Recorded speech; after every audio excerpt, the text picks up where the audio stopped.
I didn't get the flats memo. I did. I just said, you know what? I know. Got a squad, girl. Simon is 56. Yeah, I knew that. Why did you assume that? Because you look like you date older men with money. Like, Wait a minute.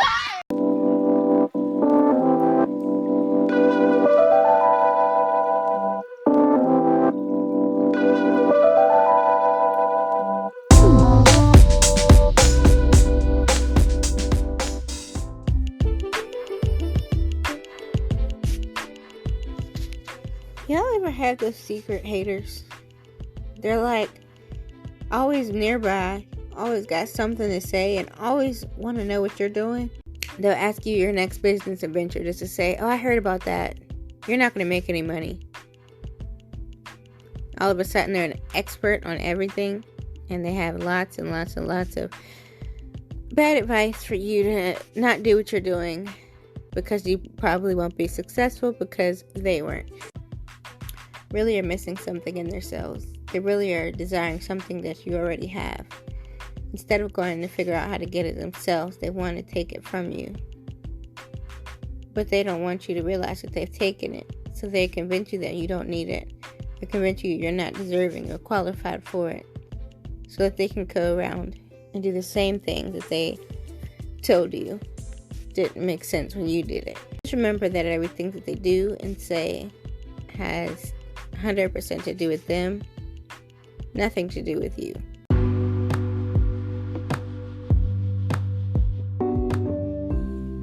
Hey fam, this is your girl Jamie Camilla, and you're listening to the Unseen Podcast.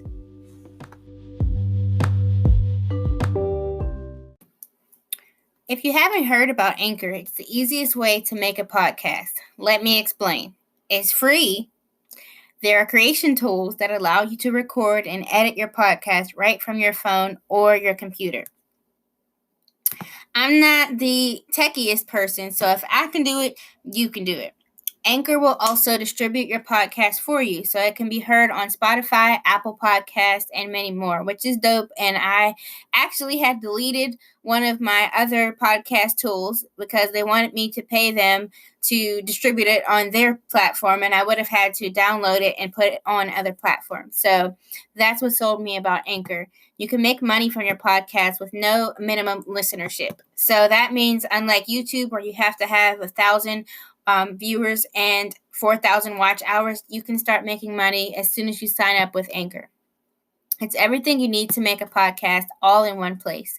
You can record, you can edit, you can add music, and you can upload right from your podcast home dashboard. Download the free Anchor app or go to anchor.fm to get started.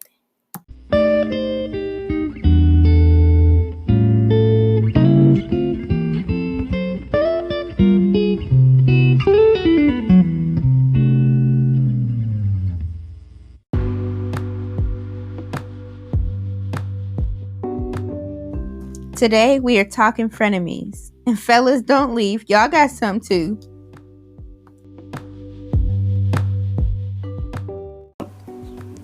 A frenemy. By definition, it's a friend that's also an enemy. I would also call them a hater. And it's just that person that they're always joking, but they're not really joking. Like, they're always jealous of you. They'll never admit it. Never, ever admit it. But they're always in competition. Like, you ever notice that you do something, and instead of congratulating you, they don't say nothing. They don't acknowledge, say, like, your accomplishment. But then, like, the next month or two, you go and see they did the same thing. And now they want everybody's congratulations. Or, you know, this is like high school, but you have a cute outfit, and you walk in and you stunting, and they're like... They don't say nothing, or they even might talk some smack about it, but all of a sudden they got the same thing. Now it's cool because they put it on. Like, that's just that person, you know. And I'm sure we've all had those in our younger years. We've always had somebody in the family, maybe, like, just everything you do, they got something to say about it. Oh, I heard that was, recalled. Oh, I heard that was trash. Oh, I heard... They always heard, but you never know who they heard it from. All of a sudden, they're an expert on everything. Like, there's just always that person. And it's especially annoying in the workplace. Always got something to say when the boss is around. That one irks my soul. Like, they try to make themselves look good or make you look bad in front of the boss, you know. That's why I don't plan on going back to work a 9 to 5 if I can help it. I'm trying to make these businesses make something shake, honey, because I can't stand people like that in the workplace, because I be mad at my business and I don't got time. So, how many of us have dealt with those kind of people and you're just like, you know what? I don't got time for you today. That, like, I just can't stand a person like that, because especially like us ladies, or us even in the black community, like, we're supposed to really be lifting each other up and trying to see each other grow. Like, there's room for all of us to eat. There really is room for all of us to eat. Like, there's so many people in this world that we could all be serviced. We could all sell something. Like, everybody need to eat, so you can all sell plates. Like, it's enough people in this world that we all can eat. You know what I'm saying? So, like, nobody has to step on nobody's toes. Like, you know what I mean? We can help each other out. Let's collab. Let's support each other. Like, I'm always sharing people's stuff. So I can't stand, you know what I mean, a person like that. So I don't know about you, but I stay away from those kind of people, because I don't got time for your I'm just playing, or the psych. How many psychs? Do people even say psych no more? I don't know. Anyways, I don't got time for it. Like, you know, I'm a goofball. I'm definitely a goofball. But you can tell my vibe. Like, I mean well. You know what I mean? And I'm not going to say nothing that's actually going to hurt your feelings. Or if I get that vibe, like, I'll get it. You know what I mean? Like, I'm not going to push to those levels, push those buttons. There's always that person that they push their buttons.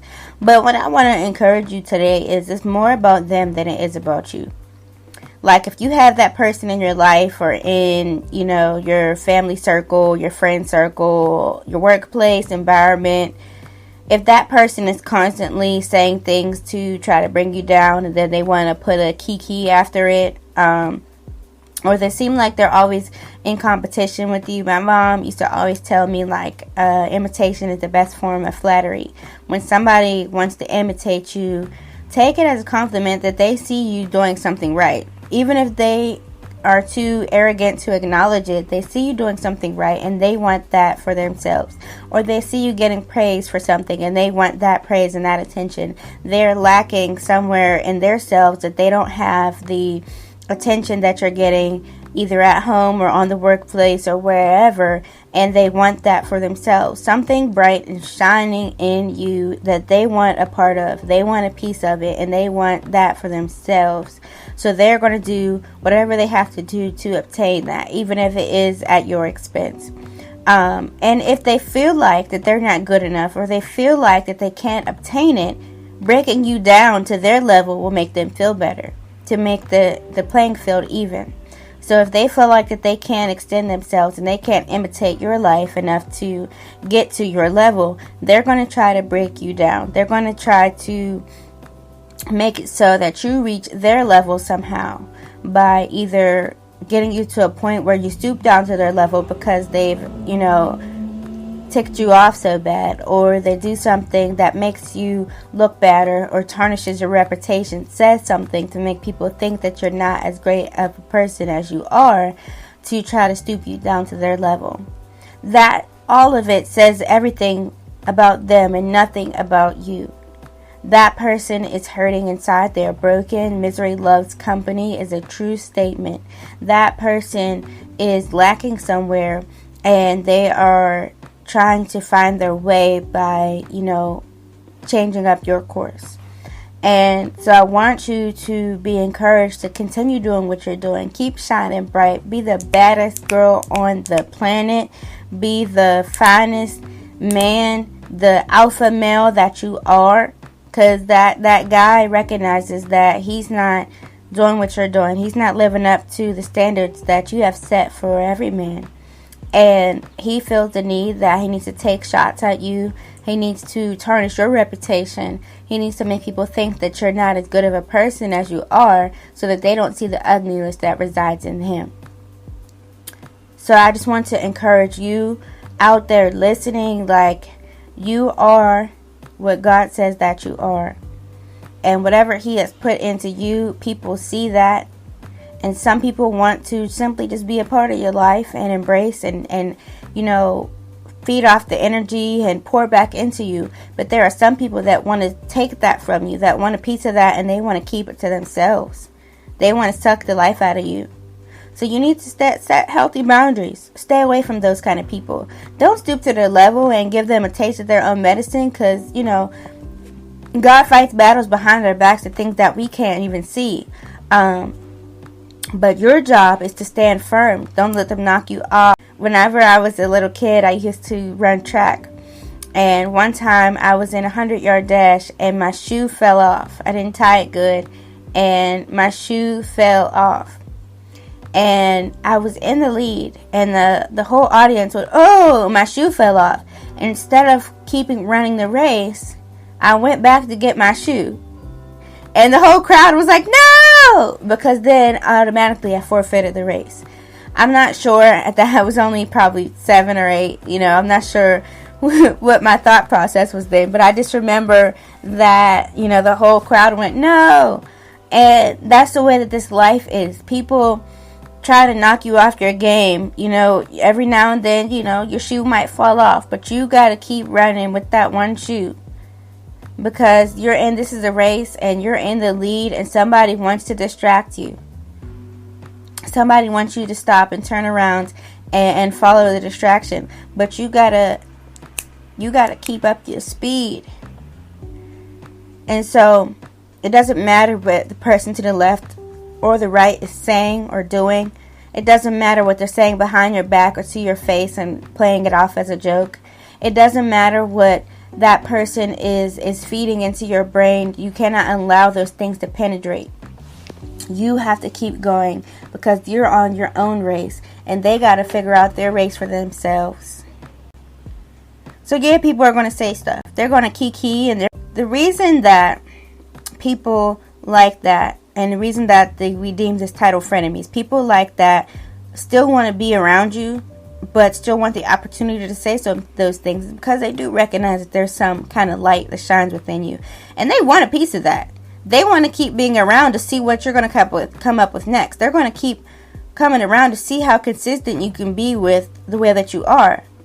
Because they don't have that in themselves, they want to believe that it's an act. And they just kind of want to see if you're really going to be able to keep up this act.